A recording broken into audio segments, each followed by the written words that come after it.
날마다 쓰는 나의 신앙일기 TV 데일리 큐티 나무향기입니다. 오늘은 4월 4일 화요일입니다. 오늘 함께 묵상할 성경 본문은 창세기 11장 10절에서 26절입니다.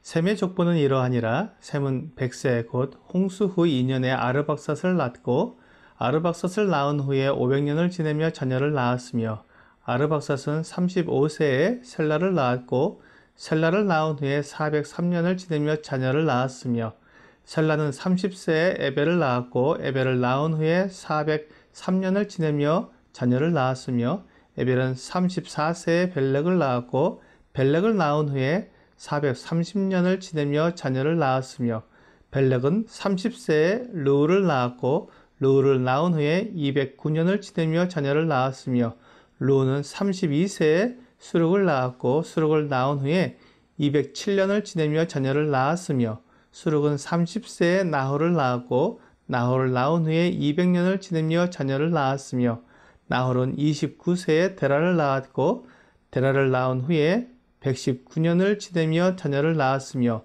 데라는 70세에 아브람과 나홀과 하란을 낳았더라. 창세기는 지금부터 3500년 전에 모세에 의해 기록되었다고 알려져 있습니다. 그렇다면 모세는 어떻게 아담의 나이며 모세의 나이, 노아의 나이, 셈의 자손들의 이름과 나이를 알 수 있었을까요? 모세는 조상들로부터 간직해온 기록을 가지고 있었던 것으로 보입니다. 홍수 전의 조상들의 이름과 나이와 그들의 행적에 대한 기록은 노아가 방주에 탈 때 가지고 있었을 것이고 홍수 이후에는 사람들이 족보를 기록하여 가족들의 이름과 나이 그리고 그들의 행적에 대한 기록을 남겨두었던 것 같습니다. 이러한 족보를 모세가 가지고 있었기 때문에 정확하게 기록할 수 있었던 것입니다. 현대인들은 족보를 잘 만들지 않습니다. 그만큼 가족 간의 유대가 끊어졌음을 보여줍니다. 그럼에도 지금도 족보를 만들려는 노력을 하는 사람들이 있습니다. 그런 사람들은 족보가 가지고 있는 의미를 잘 알고 있기 때문에 족보를 만들어야 한다고 말하는 것입니다. 사실 족보가 없으면 나의 조상이 누구인지 내가 어떤 가문에서 태어난 것인지 알 수 없습니다. 이것이 현대인을 더욱 고립시키게 됩니다. 그래서 역사는 매우 중요합니다. 나라의 역사뿐만 아니라 가정의 역사 그리고 교회의 역사 등 우리가 살고 있는 모든 분야에서 역사의 기록은 매우 중요합니다. 그리고 역사를 기록하는 데 있어서 정확한 사실에 기인한 기록이어야 한다는 것은 아무리 강조해도 지나치지 않을 것입니다. 사실 족보를 기록할 때 정확한 사실대로 기록하지 않으면 나중에 그 오차를 수정하기 어렵습니다. 그래서 족보는 정확한 사실에 근거해서 기록할 수밖에 없습니다. 그런 의미에서 모세가 셈족의 족보를 기록할 때 신뢰할 만한 족보를 근거로 기록했다는 것을 믿을 수 있습니다. 노아가 600세 되던 해에 홍수가 있었고 홍수 후에 350년을 살았으며 950세에 죽었습니다. 그리고 셈은 100세에 아르박삿을 낳고 500년을 더 살았습니다. 그러므로 셈은 600세까지 살았다는 것입니다. 이런 식으로 계산을 해보면 아르박삿은 438세, 셀라는 433세, 에벨은 434세, 벨렉은 239세, 르우는 239세, 수룩은 230세, 나홀은 148세, 데라는 205세가 됩니다. 셈이 홍수 후에 500년을 더 살았는데 그 아들 아르박삿은 500년을 채 살지 못했습니다. 그리고 셈 이후에 데라까지 8대를 내려오는데 그 나이는 3분의 1로 줄어들었습니다. 특히 벨렉 때부터 갑자기 연수가 줄어든 것을 볼 수 있는데 이때 지구의 환경이 매우 크게 바뀌었을 것으로 생각이 됩니다.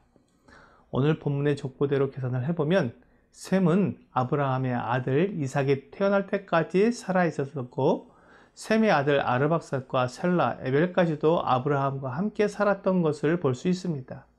그러므로 홍수전의 사람들의 상황과 그 모든 사건들에 대한 기록이나 내용들이 정확하게 기록되어 남겨질 수 있었던 것이 분명합니다.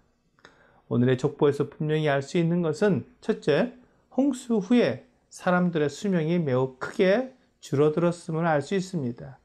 둘째, 수명이 홍수 전과 홍수 후로 구분되는 것을 통해 홍수가 전 세계적인 것이었음을 알 수 있습니다. 셋째, 이런 수명의 단축이 지구 환경의 변화 때문이기 때문에 홍수전에 하늘 위에 물층이 있었다는 것을 알 수 있습니다. 많은 사람들에게 창세기, 특히 1장부터 11장까지는 지어낸 이야기처럼 여겨지고 있습니다. 어떻게 이 이야기들을 믿을 수 있느냐고 말을 합니다. 또한 성경을 가르치는 많은 학자들조차도 이 부분을 해석할 때 자기의 논리와 자기의 경험과 지식으로 해석을 하려고 하기 때문에 억지로 해석하기도 합니다. 그러는 가운데 성경에 대한 의심과 잘못된 인식이 사람들에게 심어지는 것입니다. 만일 하나님께서 성경을 사람들의 이성과 자기 이해에 따라 자유롭게 해석할 수 있도록 주신 것이라면 성경을 기록하실 필요가 없었을 것입니다.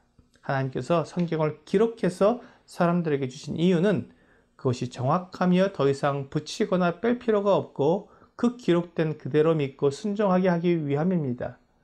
그러므로 성경에 대한 자기 해석이나 성경에서 말씀하고 있지 않은 깊은 의미를 찾아내려고 하는 것은 하나님께서 성경을 기록해 주신 범위를 넘어서는 것입니다.